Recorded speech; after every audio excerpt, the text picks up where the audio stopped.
역성경 19페이지쯤 있습니다.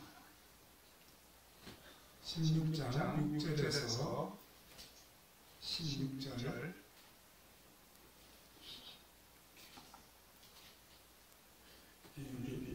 함께 말씀 들어보겠습니다. 아브라함이 사라에게 이르되 당신의 종은 당신의 수중에 있으니 당신의 눈에 좋을 대로 그에게 행하라 하며 사라가 하갈을 학대하였더니 하갈이 사라 앞에서 도망하였더라. 여호와의 사자가 광야의 샘물 곁 술길 샘 곁에 그를 만나 이르되 사라의 종 하갈아 내가 어디서 왔으며 어디로 갔느냐. 그가 이르되 나는 네 여주인 사라를 피하여 도망하나이다. 여호와의 사자가 그에게 이르되 내 여주인에게로 돌아가서 그 수하에 복종하라. 여호와의 사자가 또 그에게 이르되 내가 네 씨를 크게 번성하여 그 수가 많아 셀 수 없게 하리라. 여호와의 사자가 그에게 이르되 내가 임신하였은즉 아들을 낳으니 그 이름을 이스마엘이라 하라. 이는 여호와께서 내 고통을 들으셨음이니라. 그가 사람 중에 들나귀같이 이르니 그의 손이 모든 사람을 치겠고 모든 사람의 손이 그를 치치며 그가 모든 형제와 대항해서 살리라 하니라. 하갈이 자기 이르신 여호와의 이름을 나를 살피시는 하나님이라 하였으니 이는 내가 어떻게 여기서 나를 살피시는 하나님을 배웠는고 하느라. 이름으로 그것을 부엘라 헤로이라 불렀으며 그것은 가데스와 베레 사이에 있더라. 하갈이 아브라함의 아들을 낳으며 아브라함이 하갈이 낳은 그 아들을 이름하여 이스마엘이라 하였더라. 하갈이 아브라함에게 이스마엘을 낳았을 때 아브라함이 86세였더라. 여기까지 말씀입니다. 오늘은 길들여 치지 않은 사람이라고 하는 제목으로 함께 잠시 말씀을 생각하겠습니다. 그리고 갈라디아서에서 이삭과 이스마엘의 차이를 생각해 적이 있는데 오늘 그 차이를 한번 창세기 본문을 통해서 더 한번 확인을 좀 해보겠습니다. 우리가 읽을 말씀은 아브라함의 아들 이스마엘의 출생에 관한 내용입니다. 이스마엘은 좀 어떻게 보면 태어나지 말았어야 할 그런 사람이었습니다. 오늘 본문이 성경에 필요 없는 부분이다 이렇게 이야기하는 분들도 가끔씩 있습니다. 이스마엘은 구원받지 못한 사람입니다. 하나님께서 약속하신 사람은 이삭입니다. 이삭을 통해 하나님의 구원의 역사가 이어지게 될 것입니다.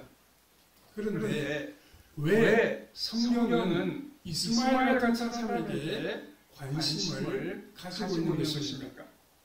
이것은 우리에게 중요한 교훈을 주고 있으며 오늘 우리가 신앙생활을 하는 데에도 매우 중요합니다. 우리는 오늘의 본문을 살펴보며 주님께서 주시는 교훈을 발견해 가야 하겠습니다. 첫 번째로 이스마엘은 아브라함의 육신의 아들입니다. 이제 아브라함에게서 한 아들이 태어나게 되었습니다. 이 아들도 자손이 많이 번창하게 될 것입니다. 그런데 이 아들은 좀 안타깝게도 하나님이 약속하신 그런 아들은 아니었습니다. 본문 10절에 보면 여호와의 사자가 또 그에게 이르되 내가 내 씨를 크게 번성하여 그 수가 많아 셀 수 없게 하리라고 했습니다. 아브라함이 하나님의 때를 기다리지 못해서 애굽의 여종 하갈을 통하여 아들을 낳게 되었습니다. 여기서 우리는 두 가지의 의문점을 가지게 됩니다. 먼저 하갈을 통해 태어나는 이 아이와 나중에 사라를 통해 태어나는 아이가 도대체 무엇이 다른가 하는 점입니다. 두 아이가 다 아브라함의 혈통입니다. 아브라함의 아들입니다. 그러나 성경에서는 이 두 아들을 엄청나게 다르게 취급하고 있습니다. 이삭에 대해서는 크고 엄청난 복을 약속하고 있고 또 그것이 그의 삶을 통하여 다 이루어지는 것을 우리가 성경을 통해서 확인해 볼 수 있습니다. 반면에 이번에 먼저 태어난 이스마엘에 대해서는 마치 태어나지 말아야 할 사람이 태어난 것처럼 그렇게 취급을 하고 있습니다. 또 한 가지는 그러면 왜 이런 아이를 태어나게 하시는가 하는 점입니다. 아브라함이 낳은 아들을 전부 다 이삭처럼 복받은 아이가 되게 하지 않고 왜 이스마엘 같은 아들을 태어나게 하시는가 하는 것입니다. 우리는 본문을 통해 아주 중요한 사실을 깨닫게 됩니다. 아무리 아브라함이 낳은 아들이라고 해도 하나님의 말씀이 없는 아이는 전혀 하나님과 상관이 없는 그런 사람이 된다는 사실입니다. 하나님께서 아브라함에게 주시려고 하는 아들은 이삭입니다. 이삭은 하나님께서 그를 주시겠다고 약속하신 다음에 주신 아들입니다. 다시 말해서 하나님의 말씀이 있었기 때문에 이삭이 태어나게 되었습니다. 심지어 이삭의 부모가 너무 늙었어 도저히 아기를 낳을 수 없는데도 말씀이 이 아이를 생기게 하는 것이나 마찬가지입니다. 그런데 애굽의 여종 하갈을 통하여 태어난 아이는 하나님의 말씀과는 아무런 상관이 없습니다. 심히 자연스러운 방법으로 임신이 되었고 그래서 태어났습니다. 이 두 아이의 차이점이 어디에 있습니까? 사실 이번에 태어나는 육신의 아들이나 나중에 태어나게 되는 말씀의 아들이나 근본적으로 큰 차이가 없는 사람입니다. 두 사람 다 똑같은 사람입니다. 그러나 하나님께서 이 두 사람을 통하여 보여주시려고 하는 것에는 큰 차이가 있습니다. 아무리 신앙이 좋은 아브라함의 아들이라고 하더라도 자연적인 출생만으로 하나님의 자녀가 저절로 되는 것은 아닙니다. 다른 말로 하면 하나님의 백성으로 사는 것은 단순히 신앙적인 가정에서 태어나 신앙적인 교육을 받았다는 것 그것 자체만으로 되는 것이 아니라는 사실입니다. 그러면 어떻게 해야 합니까? 다시 태어나야 합니다. 하나님의 말씀으로 다시 태어나면 새 사람이 되고 하나님의 자녀가 됩니다. 다시 말씀으로 교육을 받아야 한다는 말씀입니다. 하나님께서는 아브라함의 자손이라고 할지라도 이스마엘과 같은 아들이 헤아릴 수 없을 정도로 많아질 것이라고 이야기하십니다. 다시 말해서 신앙의 가문에서 태어났고 부모의 신앙이 좋다는 이유만으로 달라질 것이 없다는 것을 이 육신의 아들 이스마엘이 보여주고 있습니다. 그는 아브라함의 아들이 아닌 다른 사람들과도 다를 것이 전혀 없었습니다. 하나님께서 이러한 사실을 통하여 오늘 우리에게 말씀하신 것이 무엇입니까? 인간이 태어나서 좋은 환경 가운데 자라가고 교육을 잘 받는 것 자체로는 하나님의 백성이 될 수가 없다는 사실입니다.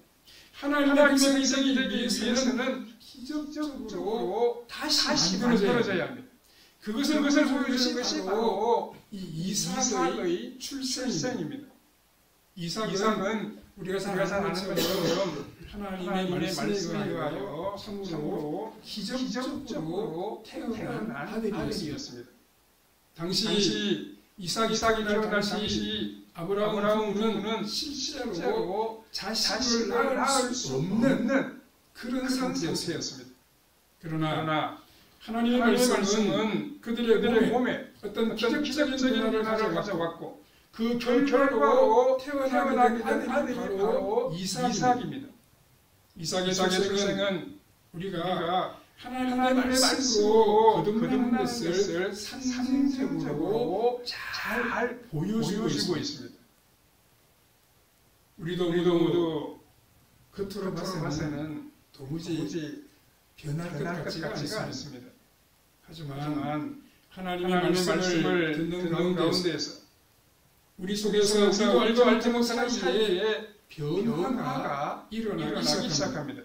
그리고 우리가 알지 못하는 순간에 우리는 변화되어 하나님의 자녀가 되어 있습니다. 하나님의 사랑으로 살아가게 됩니다. 이것이 바로 말씀으로 새롭게 태어나는 것이며 이런 과정이 아니고서는 어느 누구도 하나님의 백성이 될 수가 없다는 말씀입니다. 두 번째로 이스마엘은 들나귀와 같은 기질을 가지고 있었습니다. 12절에 보면 그가 사람 중에 들나귀같이 되리니 그의 손이 모든 사람을 치겠고 모든 사람의 손이 그를 칠 것이며 그가 모든 형제와 대항해서 살리라 하니라라고 했습니다. 하나님께서는 무엇보다도 이 태어날 아들의 기질에 대하여 말씀하고 있습니다. 그것은 들나귀와 같은 기질이라고 표현하고 있습니다. 여러분, 이 들나귀의 특징이 어디에 있습니까?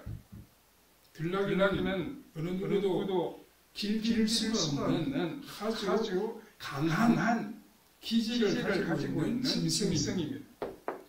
들나귀는 이렇게 잡아서 길들이기가 아주 어렵다고 합니다. 잡아서 길들이려고 하면 길길이 날뛰다가 언젠가는 우리를 박차고 나가 도망을 가버린다고 합니다.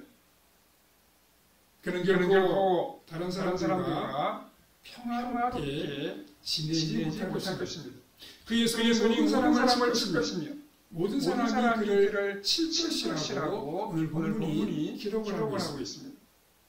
아브라함의 아들이 이 들나귀와 같은 기질을 가졌다고 해서 사회적으로 전혀 적응하지 못하는 불안정한 성격이라고 그렇게 생각할 필요는 없습니다.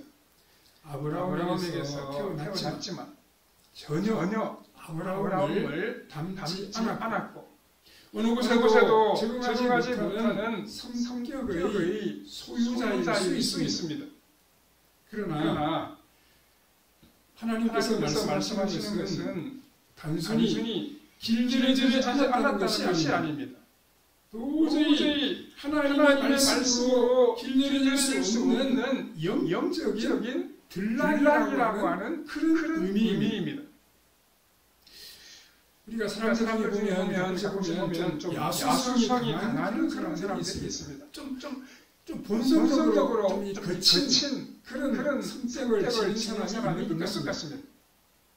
그런 사람들은 어떤 틀에 있는 것을 아주 싫어합니다. 어떤 형식에 펴나가는 것을 좋아하지 않습니다. 그들 보면 끝없이 방황을 하기도 합니다. 새로운 목표를 찾아서 떠나기도 합니다. 그러다가 지치면 다시 돌아옵니다. 야수성이 강한 사람은 가만히 한 자리에 머물러지를 못합니다. 뿐만 아니라 그런 사람들은 다른 사람을 잘 믿지도 못하는 것 같습니다. 서로 사이가 참 좋다가도 결정적인 순간에는 의심하고 그 사람들을 떠나버리기도 합니다. 그래서 그동안 사이가 좋았던 것은 다 사라지고 결국은 싸움을 하고 결별하고 만다는 것입니다. 오늘날에도 이러한 들락이와 같은 신자들이 들어 있습니다. 들락이 신자는 믿음이 있습니다.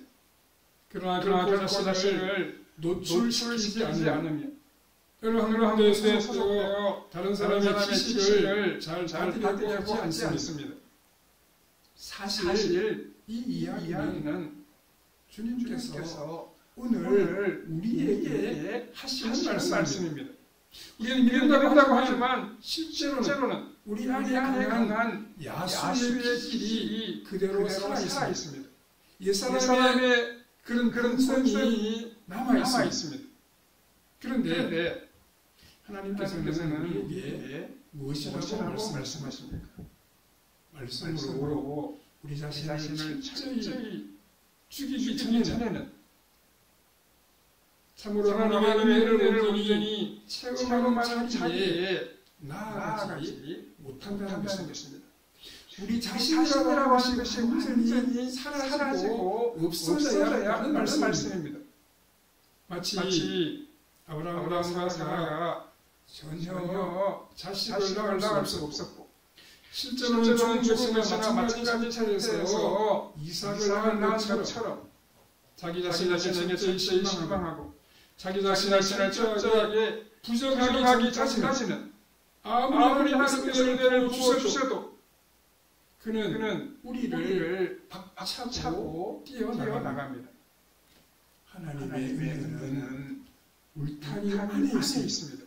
이 울타리라고 하는 것은 하나님과의 언약 관계를 뜻하는 말입니다. 우리의 육신이나 야망을 다 죽이고 하나님의 주권 아래 우리 자신을 쳐서 하나님께 온전히 우리가 복종해야 됩니다. 하나님께서 온전히 우리 자신의 삶을 맡기고 그 하나님 가운데 우리의 삶을 펼쳐가야 합니다. 우리가 하나님 앞에서 하나의 피조물이라고 하는 사실을 인정하고 하나님의 뜻 가운데 살아가야 합니다. 참된 평화가 어디에 있습니까? 우리 자신을 하나님 앞에서 온전히 부정하는 데 있습니다. 일부만 부정하면 들락이 저지른 절대로 사라지지 않습니다. 온전히 부정해야 됩니다. 그리고 오직 예수 그리스도께 우리의 소망을 두고 살아가야 합니다. 그리스도께서 우리 안에 사실을 기대하고 오직 그것만 우리의 소망을 두어야 합니다. 그럴 때 자기 자신이 얼마나 소중하고 고귀한지를 알게 되고 그때 그에게서 사랑하고 믿을 수 있는 이웃이 생기게 되는 것입니다. 세 번째로 하나님은 이스마엘을 사랑하셨습니다. 11절을 보시면 여호와의 사자가 또 그에게 이르되 내가 임신하였은즉 아들을 낳으리니 그 이름을 이스마엘이라 하라. 이는 여호와께서 내 고통을 들으셨음이니라. 이렇게 기록하고 있습니다. 하갈은 하나님이 택하신 백성이 아닙니다. 애굽의 여종이었습니다. 그런데 그의 택하는 아기도 하나님께서 택한 사람이 아니었습니다. 그러나 하나님께서는 하갈이 고통 중에 부르짖는 그 소리를 들으셨고 또 그의 뱃속에 있는 아기를 참고 불쌍히 여기셨습니다. 이스마엘이라고 하는 이름은 하나님께서 들으셨다는 뜻입니다. 하나님께서는 하갈의 고통을 보고 계셨고 알고 계셨으며 그의 소리를 들으셨습니다. 하갈은 아브라함의 집을 도망친 후에 아주 어려움에 빠진 것 같습니다. 무엇보다도 그는 두려웠고 또 굶주리고 목마른 상태에 있었을 것으로 충분히 짐작이 됩니다. 아마 그는 하나님을 향하여 내 주인 아브라함이 섬기는 하나님, 만일 당신이 정말로 살아계신다면 나를 이 고통의 자리에서 건져 주십시오. 아마 이렇게 부르짖은 것으로 보입니다. 하나님께서는 이러한 하갈의 소리를 들어주셨습니다. 하나님께서는 하갈을 안심시켰습니다. 너의 뱃속에 있는 아이는 죽지 않을 것이며 또 크게 번성하여 수를 헤아릴 수 없을 정도로 많아질 것이라고 말씀하셨습니다. 그리고 뱃속에 있는 아이의 이름을 이스마엘이라고 지으라고 이야기해 주셨습니다. 그것은 하나님께서 하갈의 소리를 들으셨다는 것입니다. 하갈에게 가장 두려운 것이 무엇이었겠습니까? 그것은 자기 뱃속에 있는 아이가 죽는 것입니다. 그런데 하나님께서는 아이를 안전하게 지켜주시고 보호해 주시겠다고 약속하셨습니다. 하나님은 이 하갈을 사랑하셨고 그의 자식 이스마엘도 사랑하셨습니다.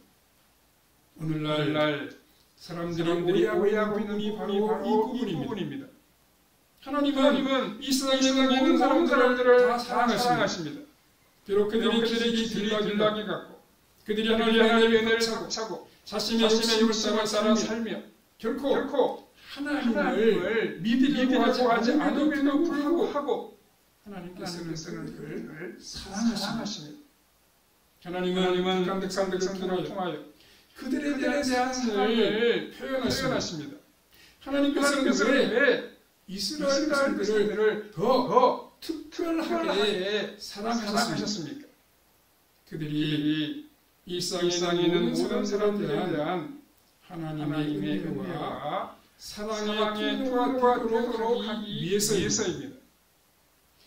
이스라엘 백성들이 무엇인가 특별하게 잘한 것이 있기 때문에 그들을 더 많이 사랑하신 것이 아닙니다.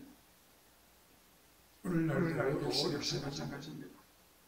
하나님께서 우리 그리스도인들을 특별히 사랑하시는 이유는 그들이 무슨 특별한 자격을 갖추고 있기 때문이 아닙니다. 그들이 남다르게 다른 사람을 사랑하고 인내심이 많고 자비심이 많아서 더 사랑해 주시는 것이 아닙니다. 그리스도인들을 통하여 이 세상에 있는 모든 사람들을 사랑하고 축복하기 위해서입니다. 그래서 그리스도인들은 어떤 일에서든지 유익한 사람이 되어야 합니다. 그리스도인들은 다른 사람들에게 말씀도 전해야 하지만 무엇인가 다른 사람들에게 이로운 존재가 되도록 노력해야 합니다. 그렇지 않으면 불신자들은 하나님의 사랑을 잘 믿지 않습니다. 하나님의 사랑을 받아들이지 않습니다. 하나님께서는 이 세상 사람들을 지켜주시는 방식이 두 가지가 있습니다. 한 가지는 믿는 자들을 통하여 여전히 그들의 인격이 소중하다는 것과 또 그런 식으로 자신을 함부로 버려서는 안 된다는 것을 알게 하는 것입니다. 그러니까 세상 사람도 참 귀한 존재라는 것입니다. 함부로 살아갈 그런 존재가 아니라는 이야기. 또 다른 한 가지는 그들의 분노를 하시고 스스로 자기 자신을 파괴시키지 못하도록 막아 주시는 것입니다. 하갈은 애국 여자였기 때문에 인격적인 하나님에 대한 지식이 없었습니다. 하나님이 어떤 분인지 그 여인은 자신이 알지를 못했습니다. 그러나 하나님께서 사자가 자신 앞에서 말씀하시는 것을 보고 그는 인격적인 하나님을 고백하게 되었습니다. 13절 14절에 하갈이 자기에게 이르신 여호와의 이름을 나를 살피시는 하나님이라 하였으니 이는 내가 어떻게 여기서 나를 살피시는 하나님을 배웠는고 함이라. 이름으로 그 셈을 부엘라헬이라 불렀으며 그것은 가데스와 베렛 사이에 있더라. 이렇게 기록하고 있습니다. 애굽 사람들의 신과는 참으로 독특했습니다. 애굽 사람들의 신의식은 너무나도 저급했습니다. 애굽 사람들은 짐승이나 태양 같은 비인격적인 것을 신으로 믿고 받아들였습니다. 그러나 하갈은 비록 이방인이었지만 하나님을 한번 경험한 이후로는 하나님께서 그런 고정적인 피조물이 아니라 다 보고 계시며 주관하시는 인격적인 하나님이라고 하는 사실을 깨닫게 되었습니다. 살피시는 하나님이라고 하는 이 고백은 이방인의 입에서는 참으로 듣기 어려운 놀랍고 귀한 고백이 아닐 수가 없습니다. 하갈은 자기 스스로 놀라고 있습니다. 그는 어떻게 이 놀라우신 하나님께서 나 같은 사람을 위하여 여기 나타나셨는가라고 하면서 놀라고 있습니다. 하나님께서는 이러한 이방인이라고 할지라도 하나님을 바로 알고 바른 고백을 드릴 때 기뻐하시고 하나님께서 하갈에게 이토록 놀라운 은혜를 베풀어 주신 것은 일종의 아브라함에 대한 징계라고 볼 수도 있습니다. 사실 하나님은 아브라함에게 나타나셨습니다.